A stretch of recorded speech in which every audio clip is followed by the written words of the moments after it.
শুভ সকাল বন্ধুরা, আশা করি সবাই ভালো আছেন, সুস্থ আছেন। আমিও ভালো আছি, আপনাদের ভালো আছেন আশীর্বাদে।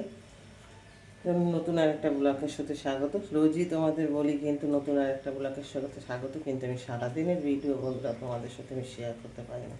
কেন কি বলবো, সকালবেলা বললে অনেক কিছু থাক, সেসব কথা অন্য কোনো সময় যদি দরকার মানে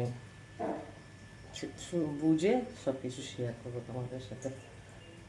মানে এই ভালো আছি সকালবেলা, আবার পরের ক্ষণে আমার মুখ চেঞ্জ হয়ে যায়। এসব বৃষ্টিতে খুব সুন্দর হচ্ছে, বেশ মজা হচ্ছে বৃষ্টিটা।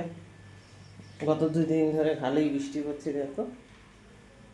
আর উঠেছি অনেকক্ষণই আজকে, উঠে আজকে সব মানে বৃষ্টি বলে কী হবে, কাজ তো আর থেমে থাকবে না, বৃষ্টির জন্য কাজ করতেই হবে। তো আশিবাসি কাজগুলো সব হয়ে গেছে, ঝাড় দেওয়া ধোয়াধুয়ি হয়ে গেছে, এদিকে ফুল তোলা হয়ে গেছে।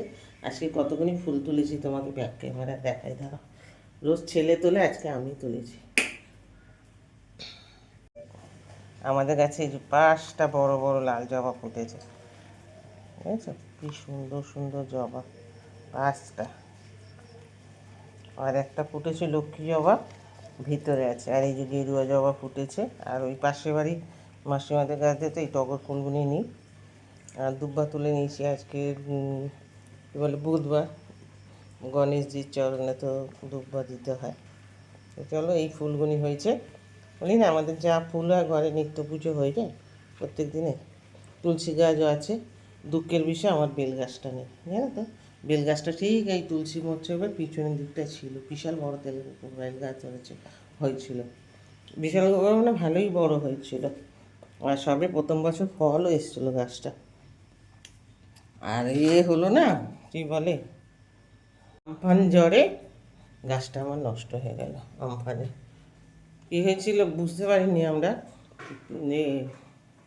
এত ঝড় হয়েছিল, এত গাছের গোড়া লুজ হয়ে গিয়ে ভিতরে জলে হয়ে গেছিলো, গোড়ায় জল জমে গাছটা মারা গেল। কী করবো, কিছু করার নেই। আবার চেষ্টা করছি একটা বেল গাছ তৈরি করার, দেখি কী হয়, কবে কী করতে পারি। জায়গাটা ঠিক পজিশন পাচ্ছি না, যার জন্য হচ্ছে না। তো চলো, এখনকার মতন এইটুকুনি, আবার পরে আসছি। রান্নাঘরে ঢুকি, কাজ টাজ করি, কাজ তো করতেই হবে। চলো, টাটা।